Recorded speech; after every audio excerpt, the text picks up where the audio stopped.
Morning YouTube, it's just a quick update on the diesel heater that we fit to my wife's office. If you've looked at the first video, you'd have seen the basic install, and the differences are now I have ducted the, excuse the gunk, it's just to seal it a little bit, I have ducted the the cold air intake now is inside the office, so it's now drawing the air from the office out through the heater and then back in. That's the hot air flow from the heater, so you can see there. If I then spin round, you can see there, that's where the air is being drawn from the office through the heater, hot air back into the office. You can see that.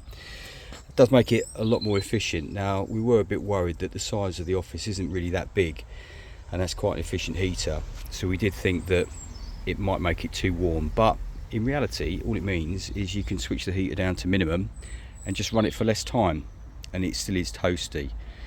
And I mean, I think one day I wandered in, it was like 27 degrees in there. It really was warm. However, the other update for this video is a 12 volt feed, because currently we are running 240 volt transformer. This is I think it's 300 watt transformer, and that did power the heater. Slight change of subject, still running the pump on a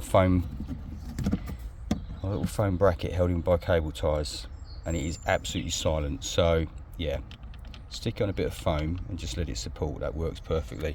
All the other parts are in place. Obviously the grommet's in place, everything is still there, everything's still working fine. No problems, no leaks, nothing, and even the box is standing out quite well to the weather. But yeah, one day I was at home and we had a power cut. Pretty unusual now that they've fixed the power lines where we live. We had a power cut.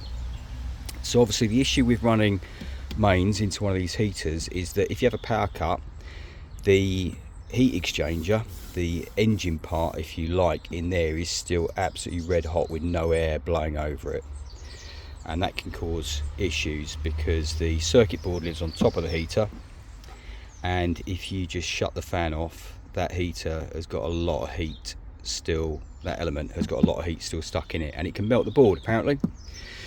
So obviously I legged out, grabbed an old motorcycle battery, one of which is there, and I basically very quickly, not like this, I just grabbed some wiring, chucked it on the terminals, chucked it into the transformer so that we could come inside to the office,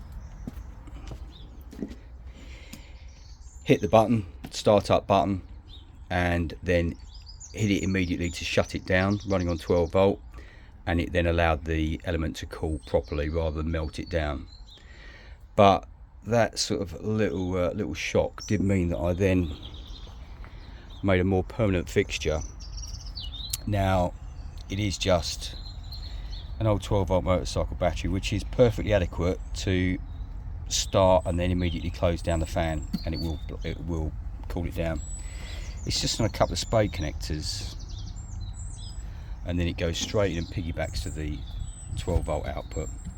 If you think about it, a motorcycle kicks out something like 14.5 volts, 14.4 volts normally. So when the power comes back on,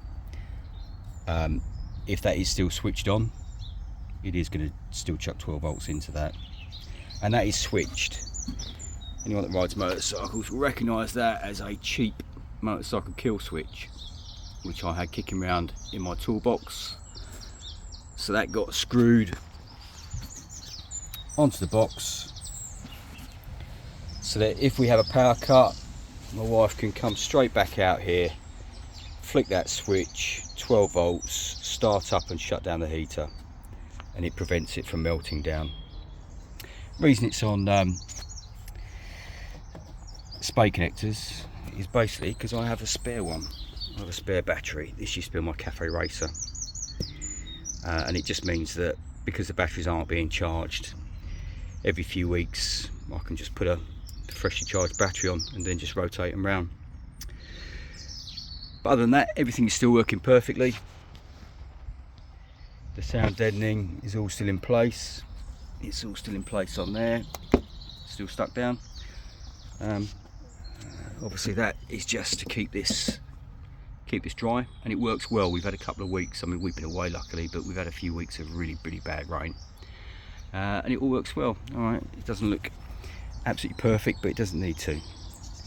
So I hope that helps you with regards to diverting the intake to recirculate the air.